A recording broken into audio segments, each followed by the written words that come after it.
El 6 de agosto del año 2020 marcó el 75 aniversario de uno de los eventos más dramáticos de la historia de la humanidad, el lanzamiento de la bomba atómica en la ciudad japonesa de Hiroshima. Esa tragedia significó no solo el final abrupto de una guerra terrible y destructiva, sino también una nueva fase en el cumplimiento de profecía bíblica. Acompáñenos en el mundo de mañana al recordar a Hiroshima 75 años después.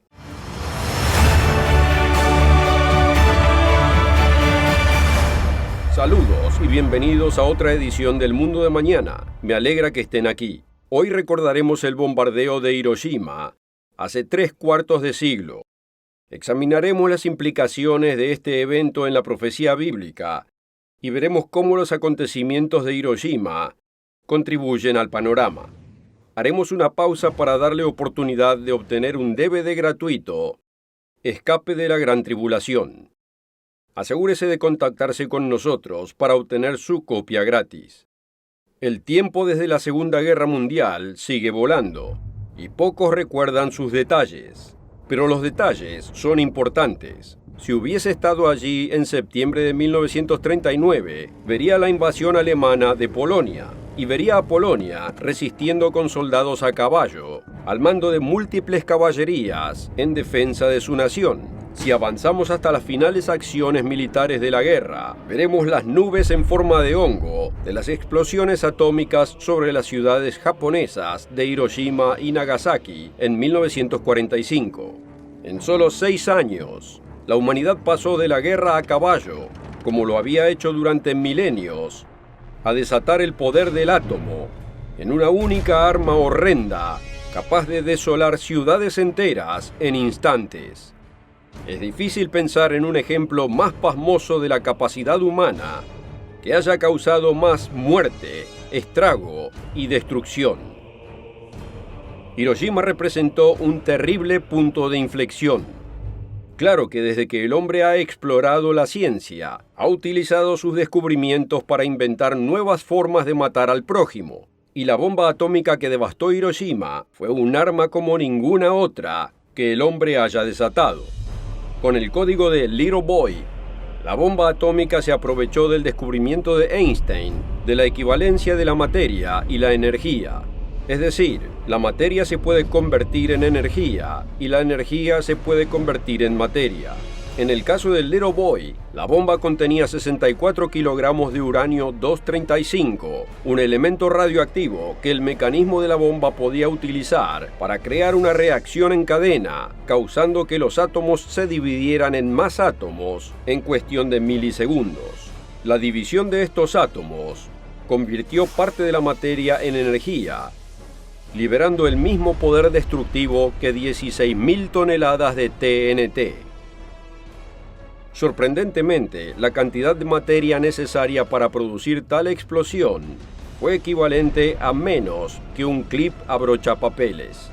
Pero qué tremenda explosión.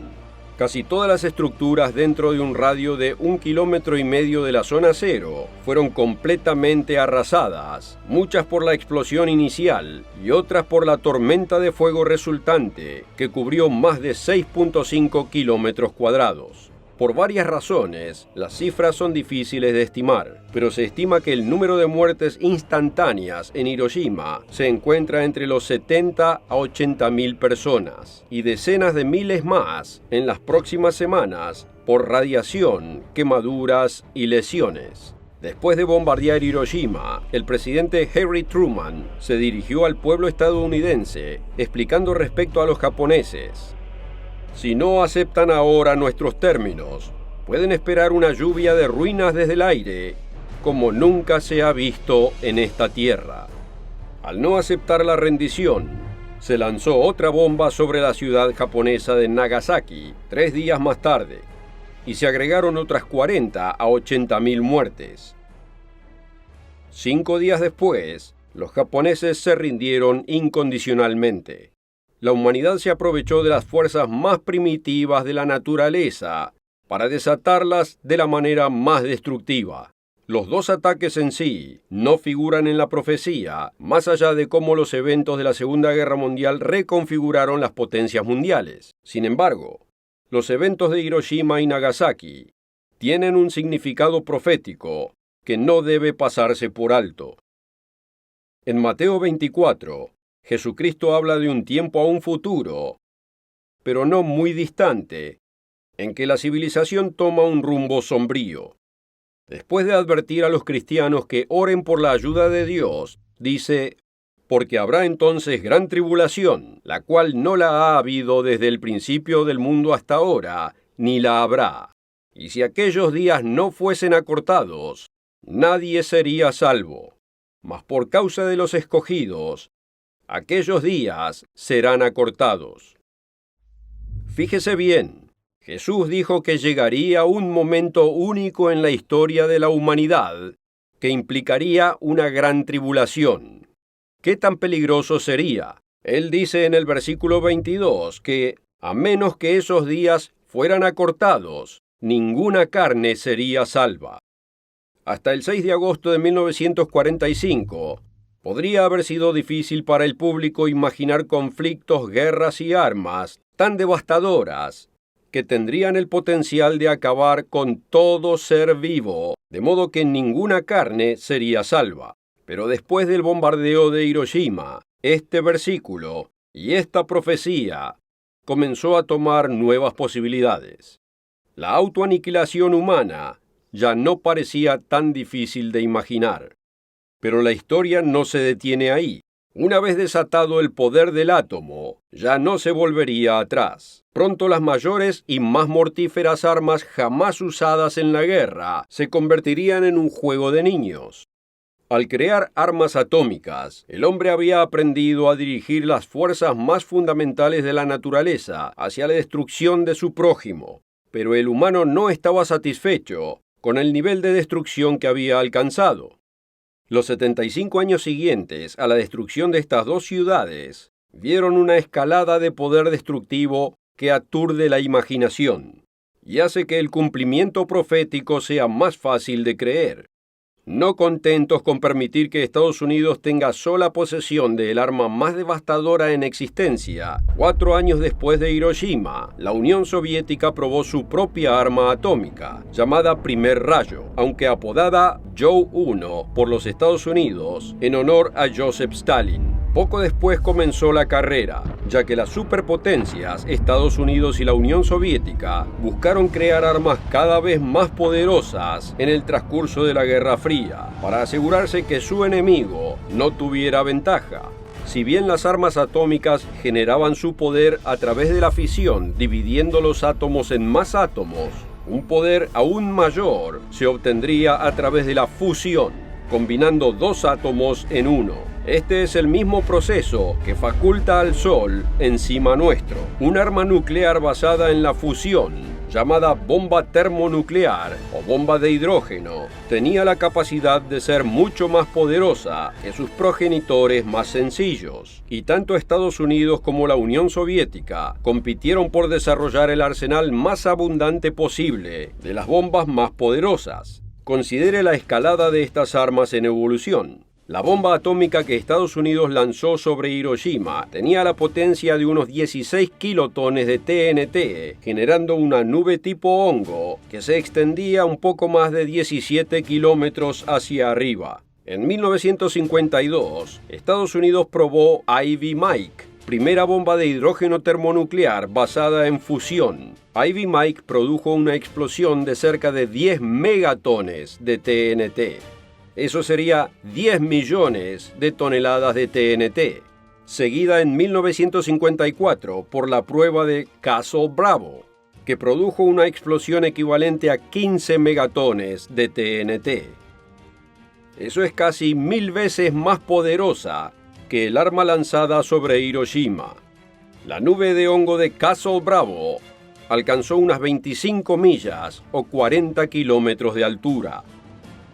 Para no ser menos, en octubre de 1961, la Unión Soviética probó un arma termonuclear que llamaron Ivan o Vania, que Occidente la denominó simplemente bomba Tsar, la fuente de mayor explosión provocada por el hombre en la historia humana. La bomba Tsar produjo una fuerza explosiva de 50 megatones de TNT. Eso es más de 3.000 veces más fuerte que la bomba que arrasó Hiroshima. De hecho, el diseño de la bomba Tsar estaba destinado a una explosión de 100 megatones y solo se detonó la mitad de su potencia.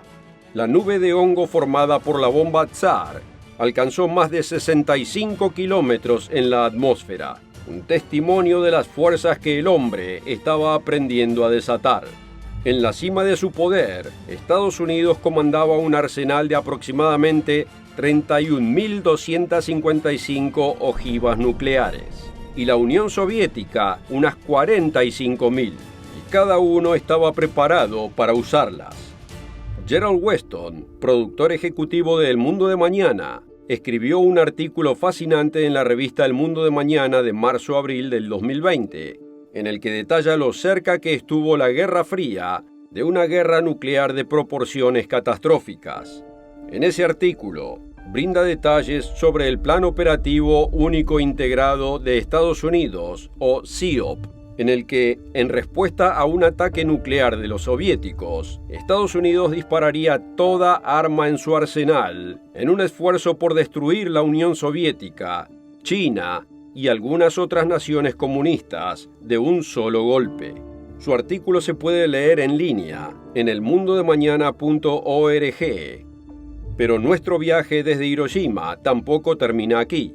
Las leyes de física no solo existen en dos naciones que compiten, existen en todas partes. Y al quedar en claro cómo desencadenar el poder destructivo del átomo, muchas naciones quisieron parte del juego.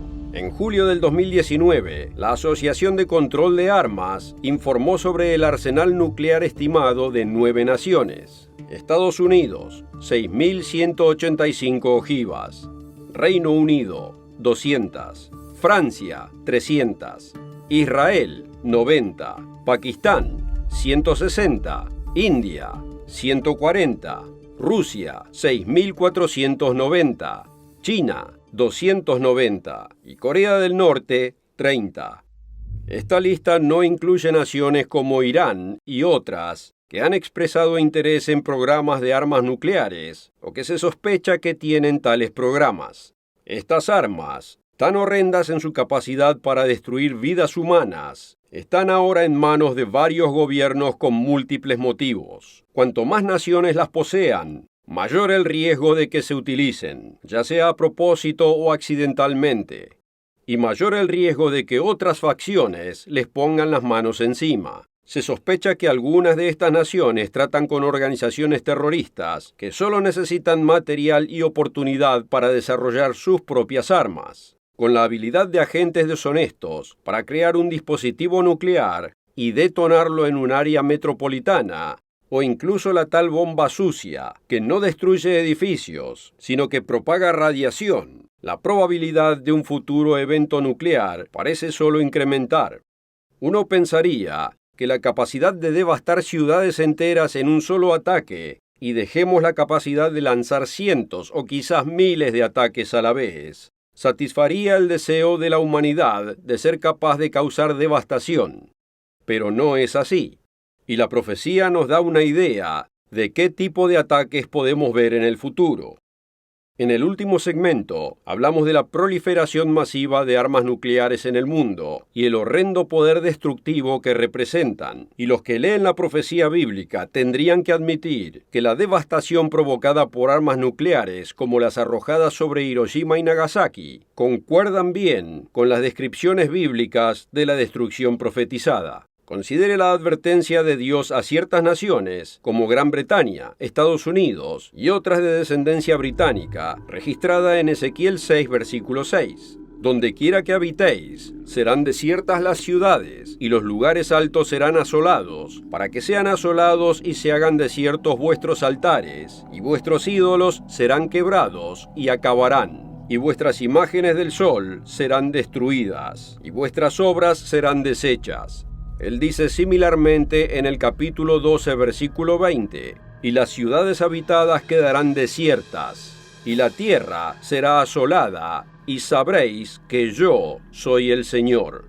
Es de destacar que los ataques nucleares tienen la capacidad no solo de arrasar ciudades enteras, sino también de dejar áreas inhabitadas por un tiempo, debido a la radioactividad. Apocalipsis 9 habla de un ataque mutuo entre dos ejércitos que involucra fuego, humo y azufre, que contribuirá a la muerte de un tercio de la humanidad. Uno no puede dejar de notar similitudes entre los elementos de estas descripciones y un ataque mutuo con armamento nuclear. Pero ¿por qué limitar la imaginación al armamento nuclear? Lejos de estar contentos con bombardearse hasta quedar en la edad de piedra, la humanidad ha seguido inventando formas cada vez más terribles de matar durante los 75 años desde Hiroshima. Cuando se trata del deseo de destruir a su prójimo, la imaginación del hombre virtualmente no conoce límites. Consideremos las armas químicas. El uso de químicos en la guerra tiene una larga historia, pero al avanzar el hombre científica y tecnológicamente, también lo hace su habilidad para crear y difundir estas terribles armas. Los agentes nerviosos pueden matar o dañar permanentemente al atacar el sistema nervioso horrenda y dolorosamente. Otros químicos pueden causar ceguera, mutilar, quemar los pulmones o desfigurar el cuerpo. Consideremos las armas biológicas. La bacteria responsable del anthrax, capaz de causar terribles ampollas, fiebre y dolor, se ha utilizado antes en conflictos, incluyendo los ataques terroristas en los Estados Unidos en el 2001, que mataron a 5 personas. Con la gran capacidad de manipular organismos a nivel del ADN, las armas biológicas parecen listas para ser una buena fuente de muerte y sufrimiento. Comparémoslas también con las profecías de los días futuros. En Apocalipsis 9, Jesús inspira a Juan a mencionar armas que atormentarán al hombre, pero sin matarlo. Y le fue dado que no los matasen, sino que los atormentasen 5 meses. Y su tormento era como tormento de escorpión cuando hiere al hombre. Y en aquellos días los hombres buscarán la muerte, pero no la hallarán. Y ansiarán morir, pero la muerte huirá de ellos. Y el cuarto de los famosos 4 jinetes del Apocalipsis, descrito en Apocalipsis 6, simboliza la enfermedad y la pestilencia que contribuyen a la muerte de una cuarta parte de la humanidad durante eventos que incluyen la Gran Tribulación. ¿Podrían las armas químicas o biológicas jugar un papel en estas plagas y sufrimientos futuros? Solo el tiempo lo dirá. Lo que sí sabemos es más que escalofriante. Volvamos al enunciado de Jesús acerca de la gran tribulación en Mateo 24. Él dice allí, porque habrá entonces gran tribulación, cual no la ha habido desde el principio del mundo hasta ahora, ni la habrá. Y si aquellos días no fuesen acortados, nadie sería salvo. Debemos prestar atención a esto. Jesucristo, el Salvador, el Hijo de Dios, nos garantiza que vendrá un tiempo de sufrimiento que es tan mortal y destructivo que nunca hubo un tiempo como este y nunca habrá otro igual. ¿Entendemos lo que significa? Eso significa algo peor que el genocidio de la Segunda Guerra Mundial, peor que Hiroshima, peor que Nagasaki, peor que los campos de exterminio de Camboya, peor que las purgas, los asesinatos en masa y el hambre forzada bajo Joseph Stalin.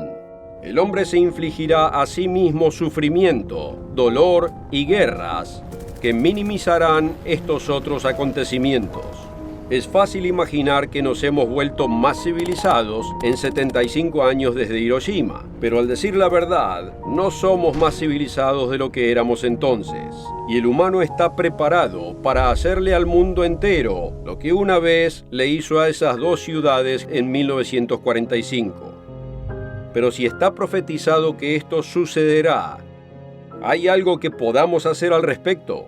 ¿Estoy yo o usted destinado a tener que soportar esto? ¿O podemos salvar nuestra vida y la de nuestros hijos? ¿Podemos escapar de lo que se viene? Sí que podemos. Y veremos cómo en el último segmento del programa. Hoy comenzamos la discusión con las bombas atómicas lanzadas en Hiroshima y Nagasaki hace poco más de 75 años. La civilización todavía debate si el bombardeo de estas 2 ciudades estaba justificado o no. aunque no hay debate de que la capacidad de causar muerte y destrucción haya crecido en esos 75 años, al punto de que Hiroshima y Nagasaki quedan pequeñas en comparación con el sufrimiento que podemos causar ahora. Y la profecía garantiza que llegará el momento en que el sufrimiento que el humano se inflija a través de guerras, violencia, destrucción, pestilencia y enfermedad será el peor que haya existido en toda la historia de la humanidad. Un tiempo que, a menos que Dios intervenga, Jesús dice que ninguna carne sería salva. ¿Qué podemos hacer cuando tales eventos se aproximan a toda velocidad, con el viento de la profecía soplando en popa? Afortunadamente, Jesús no solo predijo el futuro, también nos enseñó qué hacer al respecto. En Lucas 21, Jesús nos dice que vigilemos los tiempos en los que vivimos y que nos cuidemos y tomemos acción. Velad, pues, en todo tiempo orando que seáis tenidos por dignos de escapar de todas estas cosas que vendrán y de estar en pie delante del Hijo del Hombre. Él describe a aquellos que no son dignos en muchos pasajes, como en Lucas 6:46, preguntándonos: ¿por qué me llamáis Señor, Señor, y no hacéis lo que yo digo? Y su apóstol Juan elabora, diciéndonos en 1 de Juan 2:4 que el que dice yo le conozco y no guarda sus mandamientos, el tal es mentiroso y la verdad no está en él. La respuesta no es un refugio antiaéreo o alejarse de la civilización y prepararse para el día del juicio final. La forma de prepararse para estos tiempos y que Dios nos tenga por dignos de escapar de estas cosas es simplemente arrepentirse, vigilando los tiempos en que vivimos, cuidándonos nosotros y comprometiendo su vida a obedecer a Dios y sus mandamientos bajo Jesucristo. Y en la medida en que usted desee hacer estas cosas, aquí en el mundo de mañana estamos listos para ayudar. Eso incluye enviarle el DVD gratuito de hoy, Escape de la Gran Tribulación. Así que no olvide obtener su copia. Y no olvide encontrarnos la próxima semana. Gerald Weston, Richard Ames, Rod McNair y yo estaremos aquí, listos para compartir las buenas nuevas del reino de Dios que se avecina, las enseñanzas de Jesucristo y las profecías del mundo de mañana. Nos vemos aquí la próxima vez.